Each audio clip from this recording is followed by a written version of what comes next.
Assalamualaikum warahmatullahi wabarakatuh. Saya Nurwinda Afriyanti Anwar Sulaiman dengan NIM 226511042.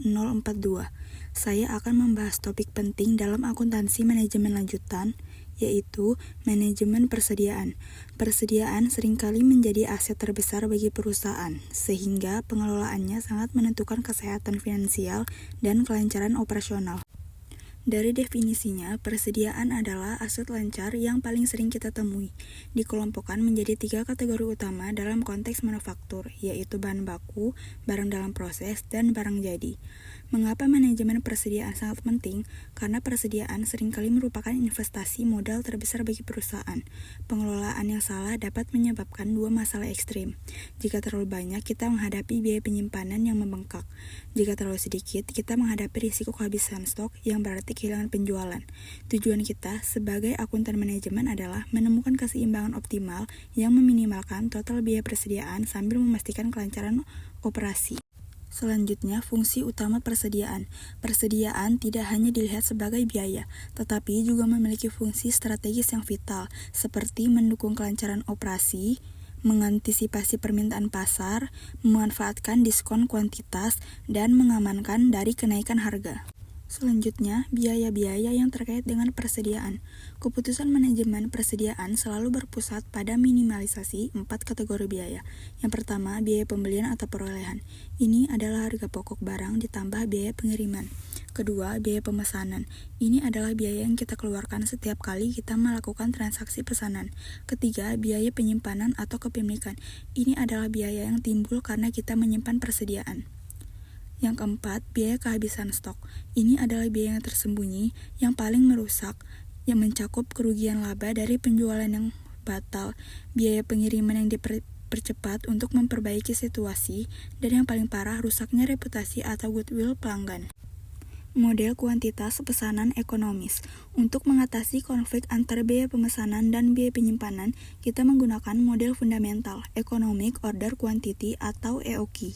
EOQ adalah model matematis yang menentukan jumlah unit yang ideal untuk dipesan setiap kali, agar total biaya persediaan tahunan, yaitu biaya pemesanan, ditambah biaya penyimpanan mencapai titik terendah. Titik pemesanan kembali. Setelah mengetahui berapa banyak yang harus dipesan atau EOQ, kita harus tahu kapan harus memesannya. Jawabannya adalah reorder point atau ROP. ROP adalah tingkat persediaan yang memicu dilakukannya pesanan baru. Logika sederhananya, pesanan harus dilakukan tepat waktu agar persediaan baru tiba sebelum persediaan yang ada habis terpakai. Rumus dasar ROP adalah tingkat penggunaan harian dikali waktu tunggu atau lead time. Metode-metode manajemen persediaan lanjutan. Di luar EOQ atau ROP, akuntansi manajemen lanjutan mengenalkan sistem yang lebih dinamis, yaitu yang pertama just in time atau JIT. Persediaan JIT adalah filosofi yang berusaha menghilangkan persediaan serendah mungkin, bahkan nol. Selanjutnya, MRP dan ERP. Untuk operasi yang kompleks, kita menggunakan Material Requirements Planning atau MRP. Dan selanjutnya akuntansi Theory of Constraints atau TOC. Filosofi ini berfokus pada kendala atau bottleneck. Yang selanjutnya pengendalian persediaan berdasarkan kategori ABC analisis. Ini adalah teknik klasifikasi. Selanjutnya pengukuran kinerja persediaan. Untuk menilai seberapa baik kita melakukan pekerjaan, kita menggunakan rasio kinerja kunci. Perputaran persediaan mengukur seberapa cepat persediaan kita dijual. Rumusnya adalah harga pokok penjualan dibagi rata-rata persediaan. Angka tinggi menunjukkan efisiensi penjualan yang baik.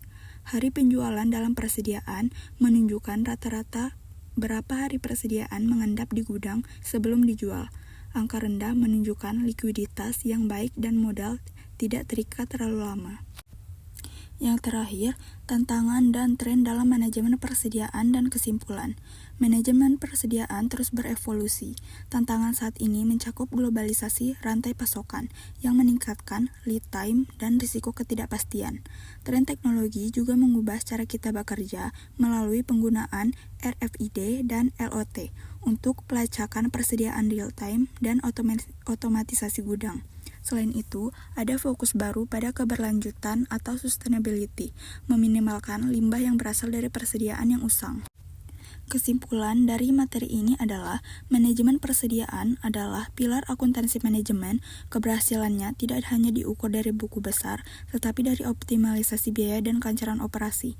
Dengan menguasai model EOQ atau ROP dan menerapkan filosofi modern seperti JIT, MRP, dan analisis ABC, perusahaan dapat mencapai keunggulan kompetitif di pasar yang dinamis.